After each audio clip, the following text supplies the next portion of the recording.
नमस्कार, economics for all Deven channel में आपका स्वागत है। Uttar Pradesh higher education assistant professor की परीक्षा का अंतिम चरण 28 नवंबर को संपन्न हो गया। इसमें अर्थशास्त्र विषय की परीक्षा हुई, जिसमें 30 क्वेश्चन सामान्य अध्ययन के और 31 से 100 तक सब्जेक्टिव प्रश्न पूछे गए। तो पहला इसमें 31 नंबर पे प्रश्न पूछा गया कि पैमाने की अमितव्यताएं संबंधित हैं। ए, वास्तविक आंतरिक अमितव्यताओं से, या आर्थिक आंतरिक अमितव्यताओं से, या आर्थिक बाह्य अमितव्यताओं से, या उपरोक्त सभी। तो हम जानते हैं कि जो पैमाने की हानियां हैं या डिस इकोनॉमीज ऑफ स्केल हैं, दो प्रकार की होती है, आंतरिक हानियां और बाह्य हानियां। तो इस प्रकार से इसका सही उत्तर है वो है डी। अगला प्रश्न है कि निकृष्ट वस्तुओं की दशा में आय प्रभाव होता है। ए शून्य, बी ऋणात्मक, सी धनात्मक, या डी अनंत। तो इसका सही उत्तर है बी ऋणात्मक। निकृष्ट वस्तुओं की दशा में आय प्रभाव ऋणात्मक होता है। अगला प्रश्न है विक्रय लागत अवधारणा प्रासंगिक है। जो सेलिंग कास्ट है वो रिलीवेंट है किसके? तो पूर्ण प्रतियोगिता के अंतर्गत, तो ये गलत है। एकाधिकार के अंतर्गत, एकाधिकारिक प्रतियोगिता के अंतर्गत, या अल्पाधिकार के अंतर्गत। तो हम जानते हैं कि पूर्ण प्रतियोगिता में क्रेता और विक्रेता की बहुत अधिक संख्या होती है, उनको पूरी बाजार का ज्ञान होता है, इसलिए विक्रय लागत की अवधारणा अप्रासंगिक है। एकाधिकार केवल एक विक्रेता होता है, तो यहाँ पर भी अप्रासंगिक है, और अल्पाधिकार में कुछ विक्रेता होते हैं। तो सी जो है इसका सही उत्तर है। एकाधिकारिक प्रतियोगिता में बिक्री कास्ट जो है, विक्रय लागतें प्रासंगिक होती हैं। अगला प्रश्न है कि निम्नांकित में कौन एंजिल वक्र से संबंधित है? तो एंजिल वक्र से संबंधित है सी आय उपभोग वक्र। अगला प्रश्न है कि निम्नांकित में कौन सी मान्यता तटस्थता वक्र की नहीं है?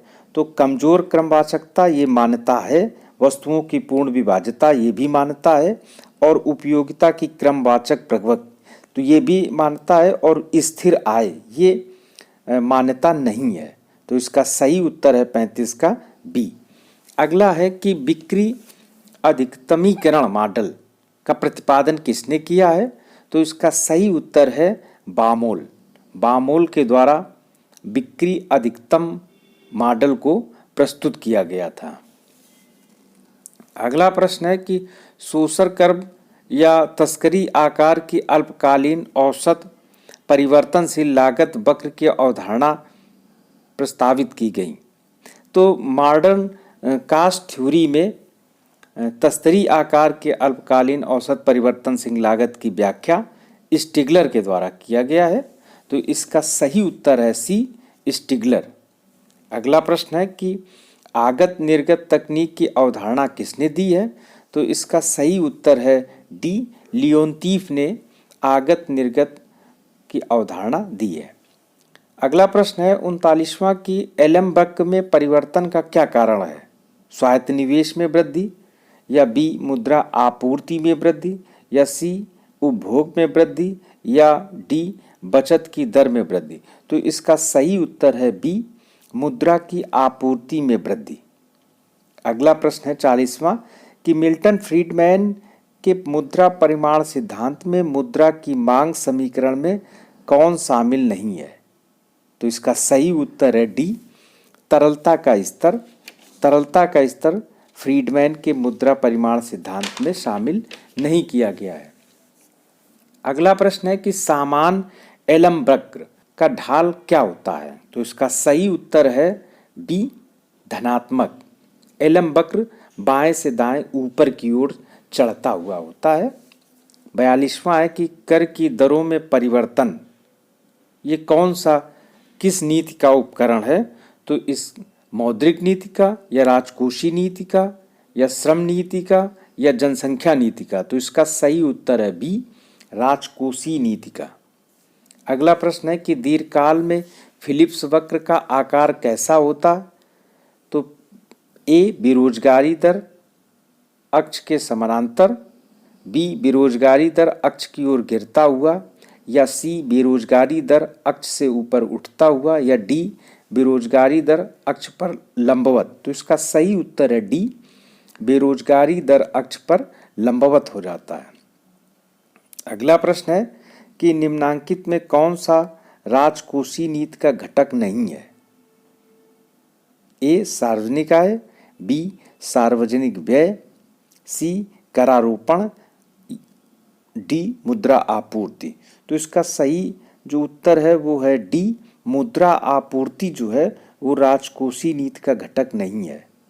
आय, व्यय और करारोपण और ऋण नीति राजकोषीय नीति के घटक हैं।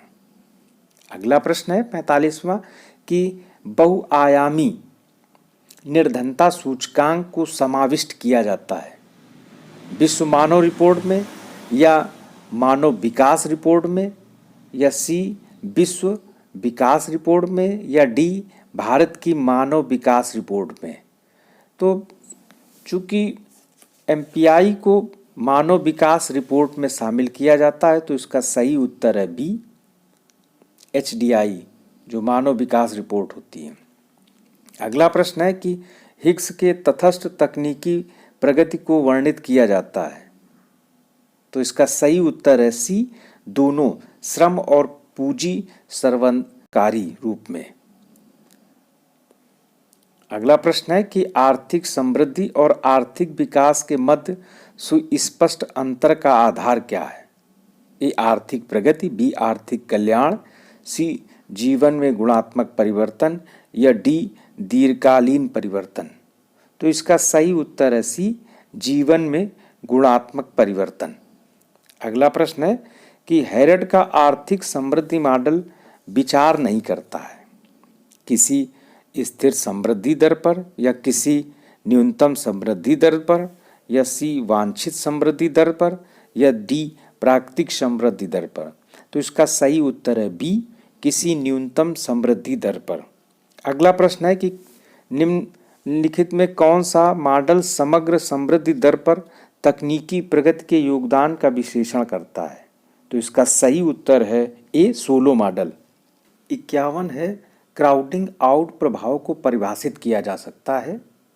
क्राउडिंग आउट इफेक्ट को डिफाइन किया जा सकता है ए विनियोग में वृद्धि के रूप में, बी विनियोग में कमी के रूप में, सी सार्वजनिक व्यय में वृद्धि के फलस्वरूप निजी व्यय में कमी के रूप में, या डी उपरोक्त में से कोई नहीं। तो इसका सही उत्तर है सी, सार्वजनिक व्यय में वृद्धि के फलस्वरूप निजी व्यय में कमी के रूप में।